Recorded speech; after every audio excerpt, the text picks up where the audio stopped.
Addiction medicine is a subchapter of internal medicine. It's a debilitating illness that affects every organ system in the body. Patients I treat have, they have heart disease, they have diabetes, they have mental illness, depression, anxiety, bipolar disorder. Some have been misdiagnosed. The shame of addiction is nobody talks about their addictive substances because either they don't want to give them up or they're ashamed to tell their healthcare provider that they're doing that. So they get all these co-occurring illnesses and misdiagnoses. A lot of patients, when they come into treatment, they lose weight. Their blood pressure goes down. Their depression lifts.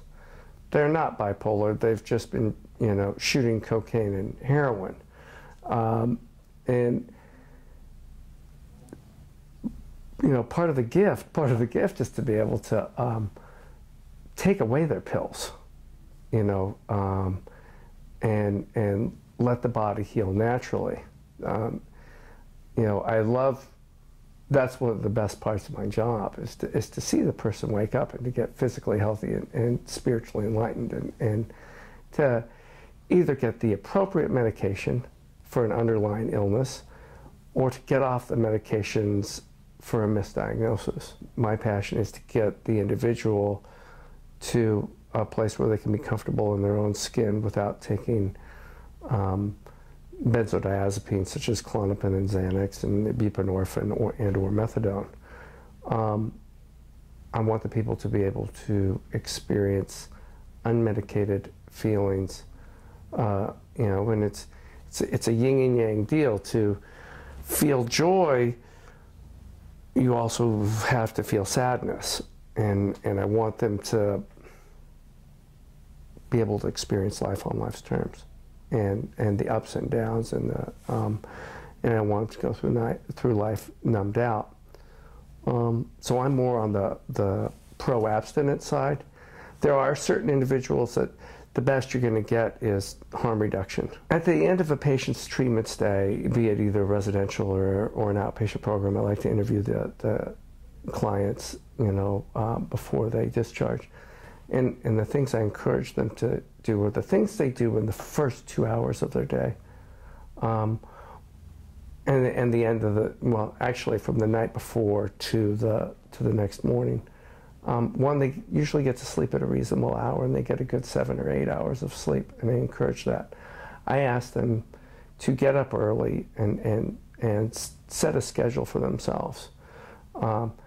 Have a healthy breakfast, do some exercise, do a meditation in the morning, or go to a 12-step meeting to start their day. It pre-plans the individual's day as a recovery day.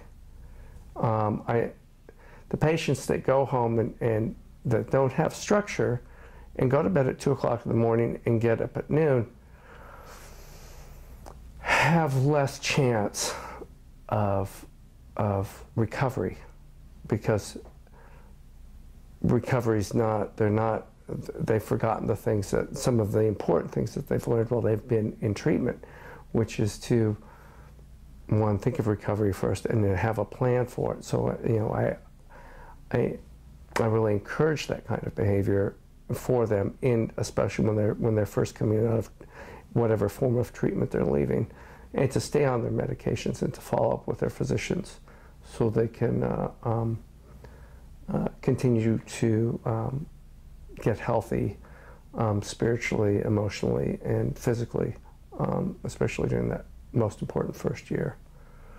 To reach me, my wife and I, there's various ways to reach me. One, I live in Beaumont, California. My practice is throughout Riverside County. Our office number is 951-769-4780. You can reach the secretary there. Our new IOP treatment center is in Palm Springs, California. The address is 559 South Palm Canyon Way, Suite B101. Look forward to helping folks, get clean and sober. It's a passion for me and with my family. And with that, I thank you.